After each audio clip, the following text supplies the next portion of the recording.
Bong. Bong. Hey, everybody.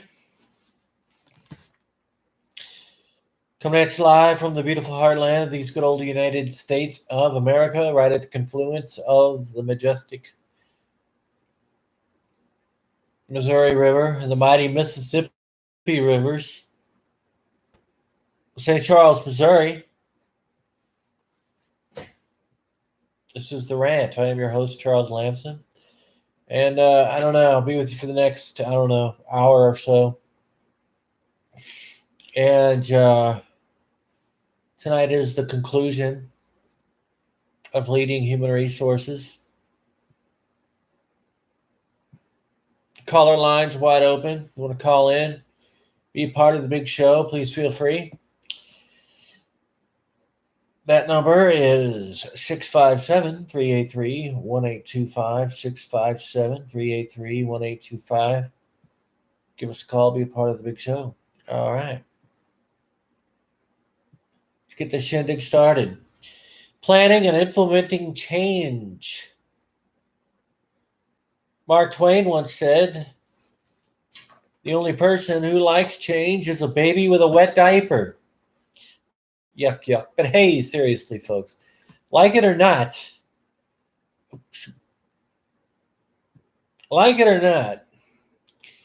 in the dynamic society surrounding today's organizations, the question of whether change will occur is no longer relevant. Change will occur. It is no longer a choice.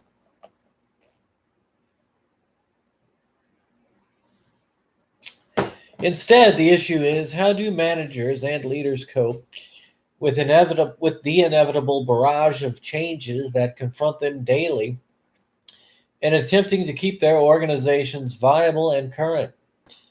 Although change is a fact of life, if managers are to be effective, they can no longer be content to let change occur as it will. They must be able to develop strategies to plan, direct, and control change.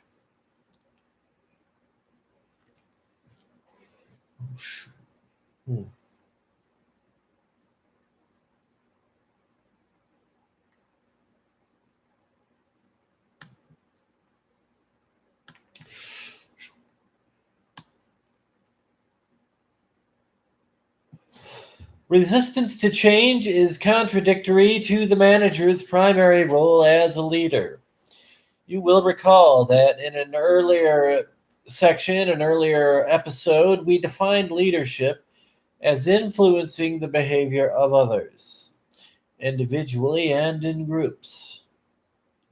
Influencing means moving from one behavior to another. In other words, change.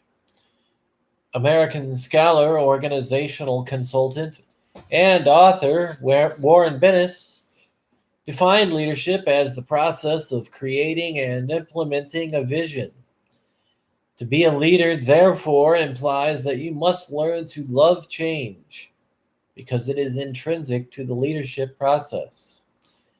Leaders must overcome their resistance to change and become change managers. To be effective managers of change, leaders must have more than good diagnostic skills. Once they have analyzed the demands of their environment, they must be able to adapt their leadership style to fit these demands and develop the means to change some or all of the other situational variables. General framework for understanding change. Managers who are interested in implementing some change in their group or organization need a roadmap for change.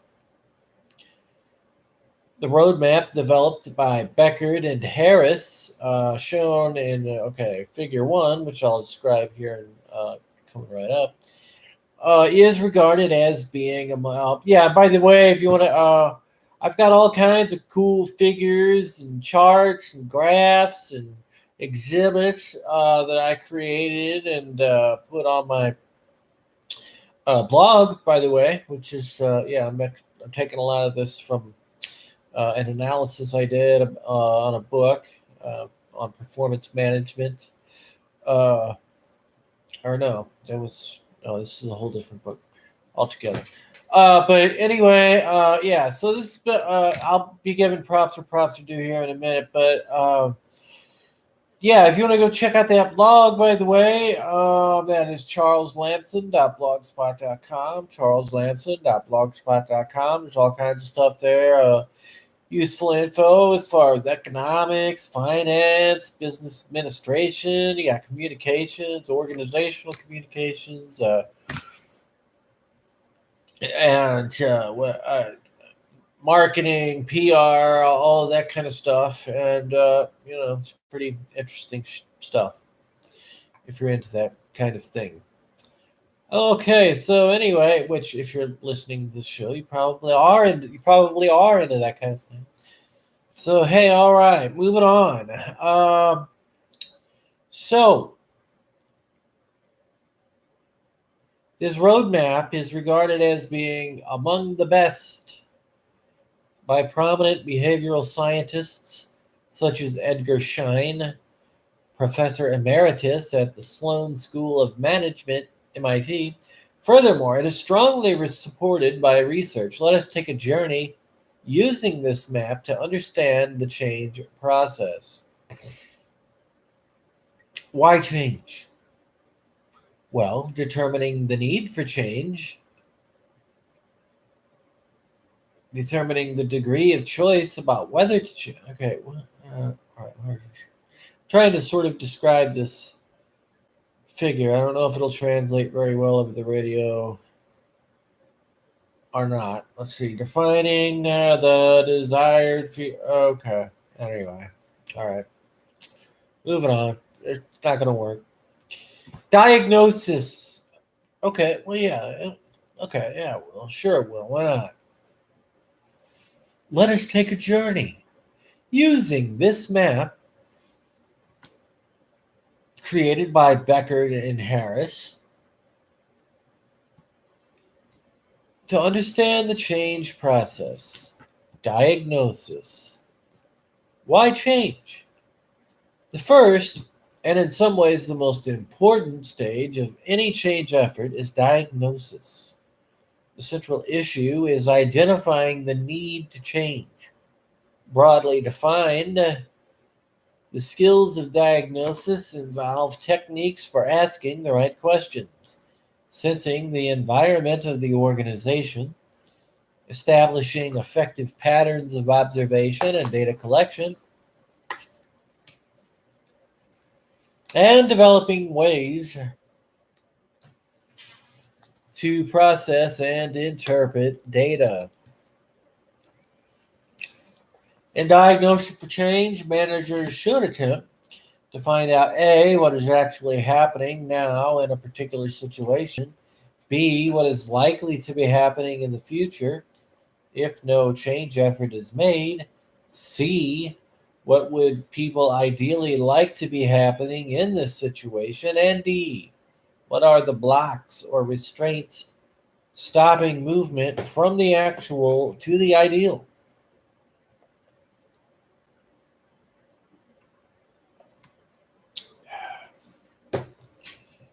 There are at least 3 steps in the diagnostic process. Point of view, identification of problems, and analysis. Point of view. Before beginning to diagnose in an organization, you should know through whose eyes you will be observing the situation. Your own, those of your boss, your associates, your followers, an outside consultant, or others. Ideally, to get the full picture, you should look at the situation from the points of view of the people who will be affected by any changes. Reality, however, sometimes restricts such a broad perspective.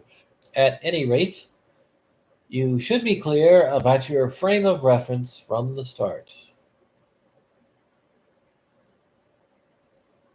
Identification of problems, or problem singular or plural. Any change effort begins with the identification of the problems. Problem or problems. A problem in a situation exists when there is a discrepancy between what is actually happening, the real, and what you or someone who hired you, point of view, would like to be happening, the ideal. For example, in a given situation, there might be tremendous conflict among individuals in a work group. If this kind of conflict is not detrimental, there may be no problem until you can explain precisely what you would like to be occurring, and unless that set of conditions is different from the current situation, no problem exists. On the other hand, if you would ideally like this work group to be harmonious and operative, then you have a problem. There is a discrepancy between the real and the ideal. Change efforts involve attempting to reduce discrepancies between the real, actual, and the ideal.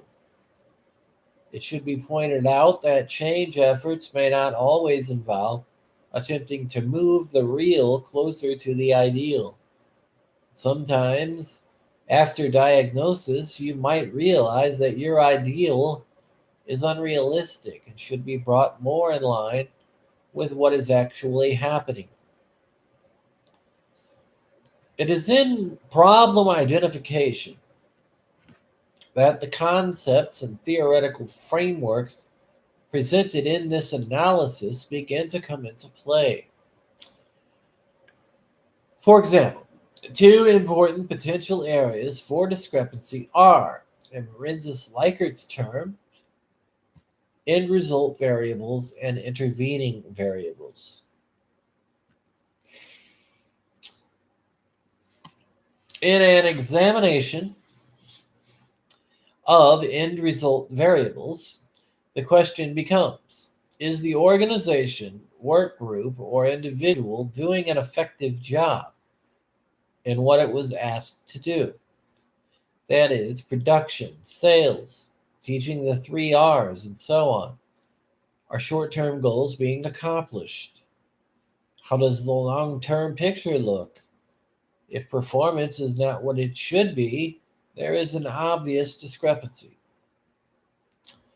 If performance is a problem, you might want to look for discrepancies in the intervening variables or condition of the human resources. For example, is there much turnover, absenteeism, or tardiness? How about grievances, accident rate, and such? The concepts you have been learning in this analysis can generate diagnostic questions for the change situation you are examining, such as what leadership, decision making, and problem solving skills are available? What is the motivation, communication, commitment to objectives, and climate or the morale? What is the readiness level of the people involved?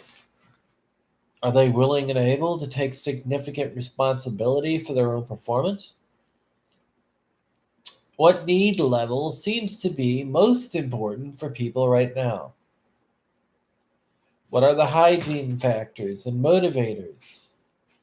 Are people getting paid enough? What are the working conditions? Is job security an issue?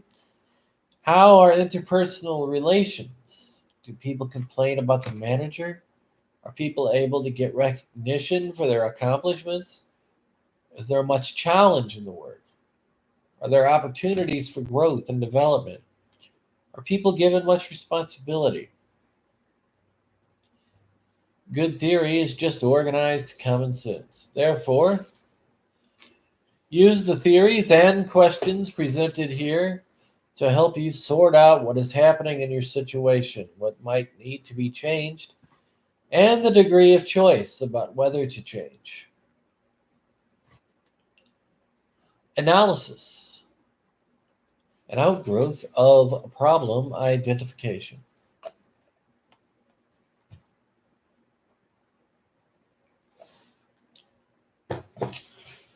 Problem identification flows almost immediately into analysis. Once a discrepancy problem has been identified, the goal of analysis is to determine why the problem exists. The separation between problem identification and analysis is not always that clear. However, because identifying areas of discrepancy is often a part of analysis.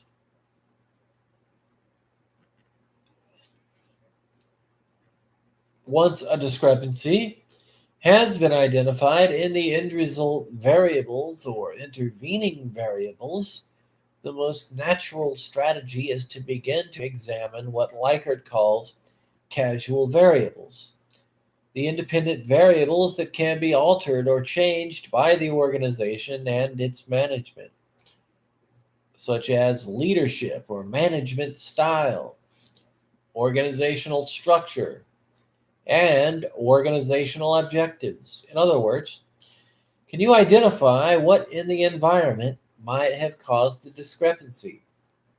Again, close examination of this analysis raises various questions. What is the dominant leadership style being used? How does it fit with the readiness level of the people involved? What are the prevailing assumptions about human nature adhered to by management? How well do those assumptions match the capabilities and the potential of the people involved? Are people able to satisfy a variety of needs in this environment? How do the opportunities for need satisfaction compare with the high strength needs of the people involved? How do the expectations of the various situational variables compare with the leadership style being used by management? All right, so yeah, now's the time where I give props where props are due. Yeah, it was this basically just an analysis of a book I read not even that long ago, and I put this analysis on my blog, which I'm reading from right now. It's charleslamson.blogspot.com, greatest blog of all time. All kinds of cool stuff there if you want to go check it out. Anyway, the name of the book is I'm borrowing heavily from this book in this little analysis or presentation, whatever you want to call it. Management of Organizational Behavior, Leading Human Resources. Oh, 8th ed, 2001. Okay, I got the right. All right. I forgot to put the writer's name in it. But there you go. I don't know the writer's name offhand. But I'll find it, damn it, before the end of the show. By the way, yeah, I'd like to point out again, caller lines wide open. You want to call in, be a part of the big show, please feel free. Once again, that number is 657 383 1825. 657 383 1825. Give us a call, be a part of the big show. Implementation. Getting from here to there. The implementation process involves the following: identifying alternative solutions and appropriate implementation strategies, anticipating the probable consequences of each of the alternative strategies, and choosing a specific strategy and implementing it. Okay.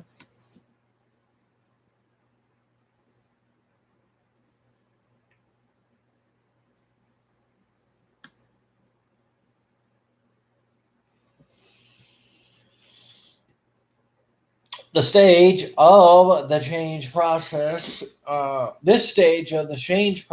involves the translation of diagnostic data into change goals and plans, strategies, and procedures. Questions such as the following must be asked. How can change be affected in a work group or organization? And how will it be received? What is adaptive and what is resistant to change within the environment? Once your analysis is completed, the next step is to determine alternative solutions to the problem or problems, whatever the case may be. All right, so hand in hand with developing alternative solutions is determining appropriate implementation strategies.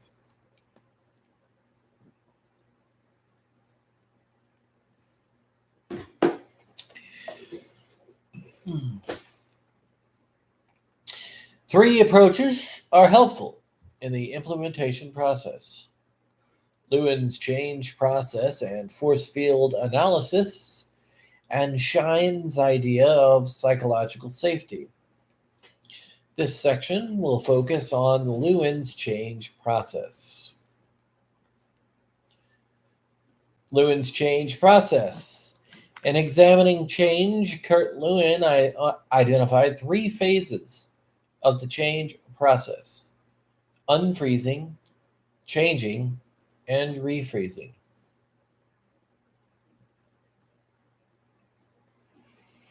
Unfreezing. The aim of unfreezing is to motivate and make the individual or the group ready to change. It is a thawing out process in which the forces acting on individuals are rearranged so that now they see the need for change. According to Schein, when drastic unfreezing is necessary, the following common elements seem to be present. 1. The individuals being changed are physically removed from the accustomed routines, sources of information, and social relationships.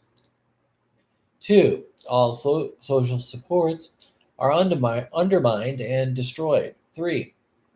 The individuals being changed are demeaned and humiliated so that they will see their old attitudes or behavior as unworthy and thus be motivated to change. 4. Reward is consistently linked with unwillingness to change. Changing. Once individuals have become motivated to change, they are ready to be provided with new patterns of behavior. This process is most likely to occur by one of two mechanisms: identification or internalization. Identification occurs when one or more models are provided in the environment. Models from whom individuals can learn new behavior patterns by identifying with them and trying to become like them. Internalization occurs when individuals are placed in a situation in which new behaviors are demanded of them. They learn these new behavior patterns not only because they are necessary for survival, but also because new high strength needs are induced by coping behavior. Internalization is a more common outcome in those influence settings, where the direction of change is left more to the individual.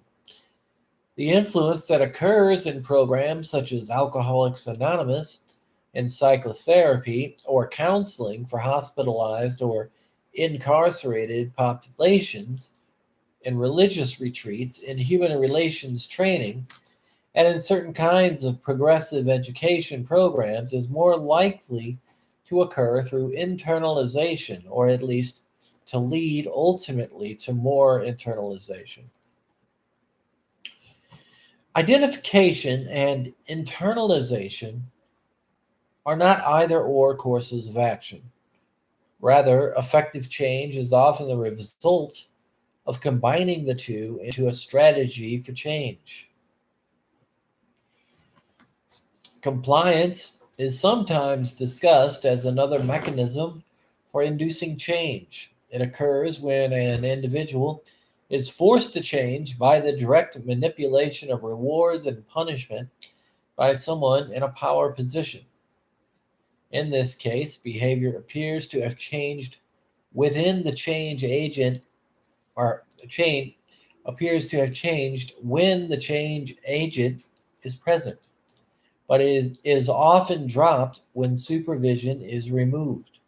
Thus, rather than discussing force or compliance as a mechanism of changing, we should think of it as a tool for unfreezing. Refreezing. The process by which the newly acquired behavior comes to be integrated as patterned behavior into the individual's personality or ongoing significant emotional relationships is referred to as refreezing. According to Shine, if the new behavior has been internalized while being learned, this has automatically facilitated refreezing because it has been fitted naturally into the individual's personality. It has been learned through identification. It will persist only so long as the target's relationship with the original influence model persists. Unless new surrogate models are found or social support and reinforcement are obtained for expressions of the new attitudes.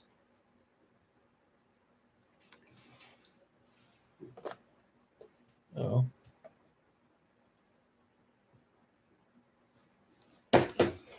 This statement highlights how important it is for an individual engaged in a change process to be in an environment that continually reinforces the desired change. The effect of many training programs has been short lived when the person returns to an environment that does not reinforce the new patterns or, even worse, is hostile toward them. Okay, yeah. So the writers of this work that I'm analyzing here are Paul Hersey and Kenneth H. Blanchard and Dewey E. Johnson, by the way. Writers of Management of Organizational Effectiveness, Leading Human Resources. Moving on. Yeah, by the way, I really, I like it a lot. So I give it 2 thumbs up.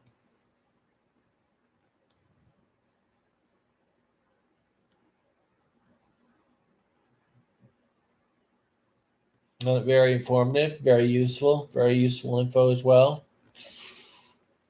If you're into the behavioral sciences,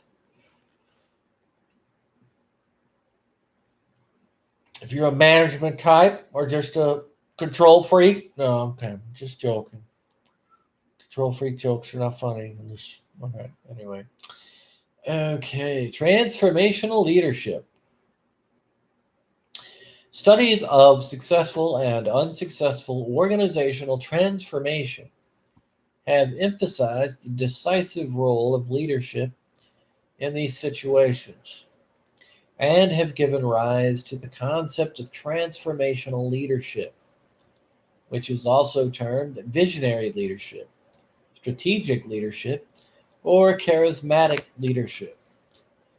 This new leadership arena involves specific leadership behaviors, actions, and strategies that are required to bring about organizational transformation. The concept of transformational leadership does not alter the basic definition of leadership. The process of influencing the activities of an individual or a group in efforts toward goal achievement in a given situation. It does, however, highlight the specific actions that the leader should perform in a transformation. Let's summarize the key leadership actions for bringing about organizational transformation. Personal commitment to the transformation by the leadership.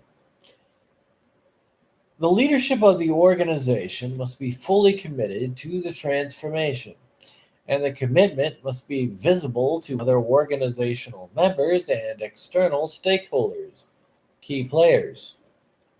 Firm, relentless, and indisputable communication of the impossibility of maintaining the status quo.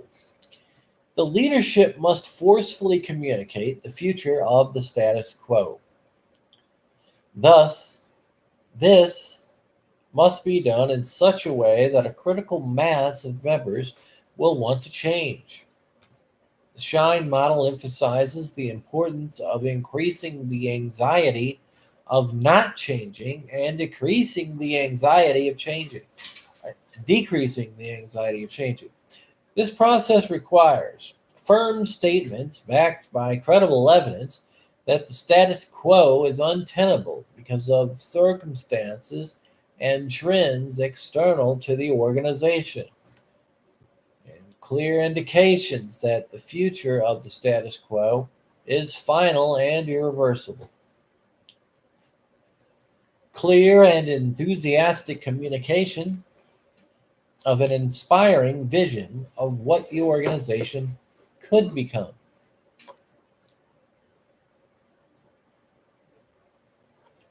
The leadership must persistently communicate a clear picture of the future state of the organization in a way that this vision is shared and supported by the members of the organization, individually and collectively. This communication requires a clear and vivid value based vision created by an appropriate mix of rational analysis, intuition, and emotional involvement. Repeated communication of the vision, beliefs, and values to the members of the organization in a way that inspires and excites them and touches their hearts and minds with a sense of urgency. Timely establishment of a critical mass of support for the transformation. The leadership must identify the key players and power holders in the organization and in its operating environment and obtain their support for the change. Obtaining support requires acknowledging the power that key players in and outside the organization have, discussing with them the failure of the status quo, presenting them with the vision of the future and the values accompanying it, and convincing them of the need to change, showing personal and organizational benefits to be achieved and involving them in decisions and implementation, acknowledging, honoring, and dealing with resistance to the transformation. The leadership must acknowledge resistance to the change and deal with it as a necessary stage in the process of abandoning the status quo and embracing the new vision with its beliefs and values. Dealing with resistance requires a willingness to listen, some tolerance and patience, clarification and repetition of the need to change, and the benefits of the transformation. Defining and setting up an organization that can implement the vision. The leadership must design and put into action an organization that will be congruent with the new beliefs and values. Leadership must be willing to risk the introduction of structural changes and the acquisition and allocation of resources that will secure the competence and commitment to make the transformation work, and that will put into place appropriate systems of organization for the transformation, including modeling and anchoring the required beliefs and values in appropriate new roles and actions, implementing strategies, structures, and systems, including a power network that is clearly aligned to and supportive of the actions that need to be accomplished in order to realize the vision and enact the new beliefs and values, replacing key staff or staff in key positions who are not suited to the change, introducing education, training, and retraining in the actions required by the transformation and specifically by the new beliefs and values, implementing a reward system that will reinforce actions that are congruent with a new set of beliefs and values. Regular communication of information about progress and giving recognition and reward for achievements.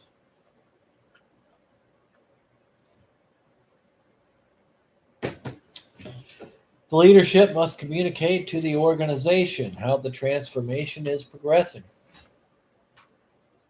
announce and celebrate achievements, openly share setbacks, and encourage the risk taking behavior required to implement the vision.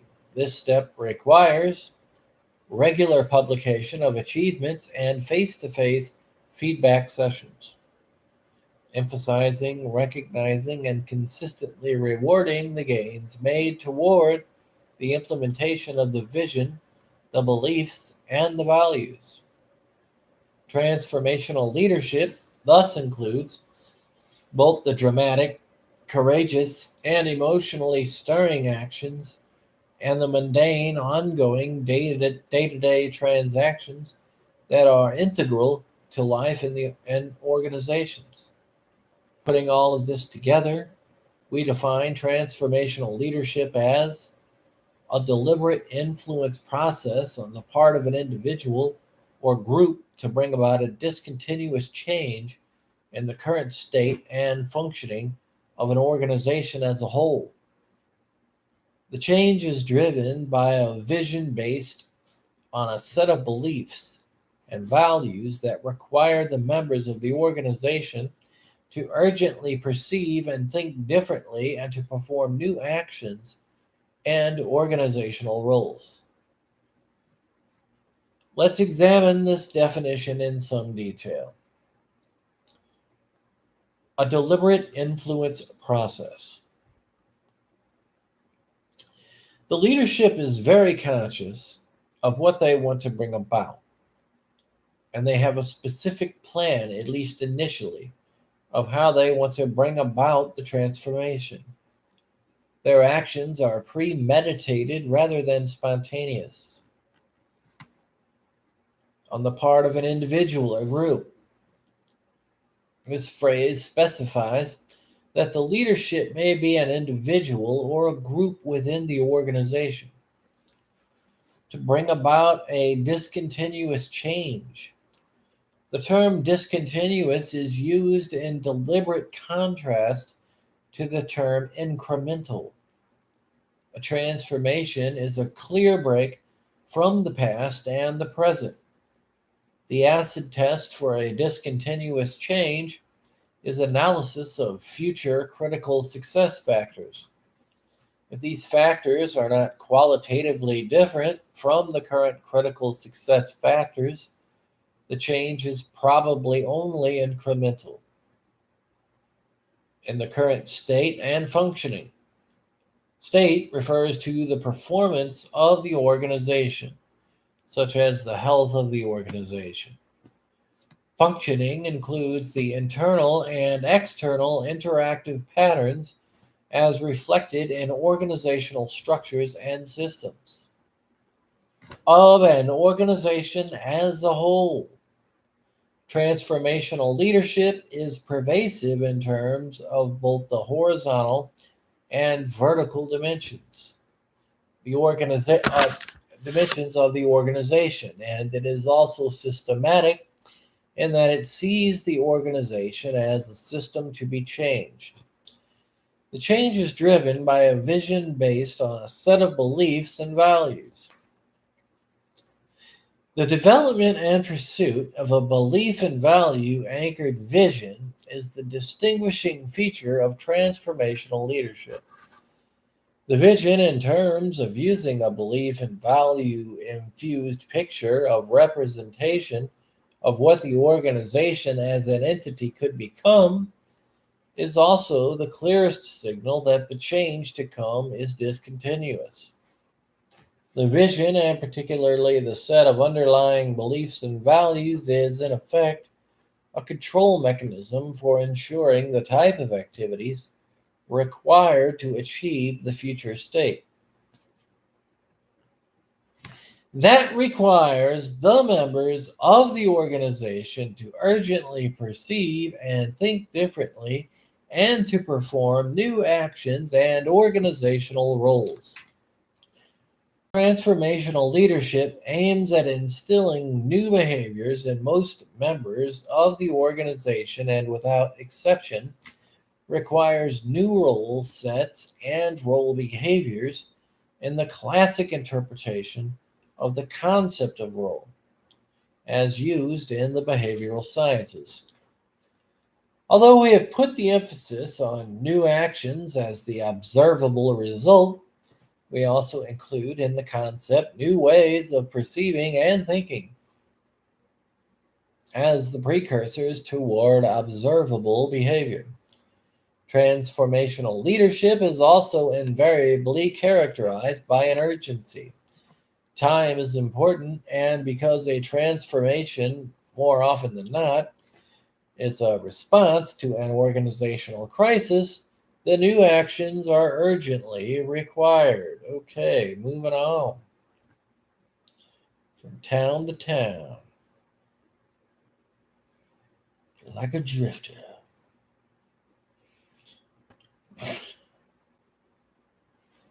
All right. Oh, shoot. Okay. So, heck. All right. So, hey, end of the big show. Want to thank y'all for tuning in. Definitely want to tune into the next show. Not sure what it's gonna be about, but I'm sure it'll be something really cool, fun, and entertaining. So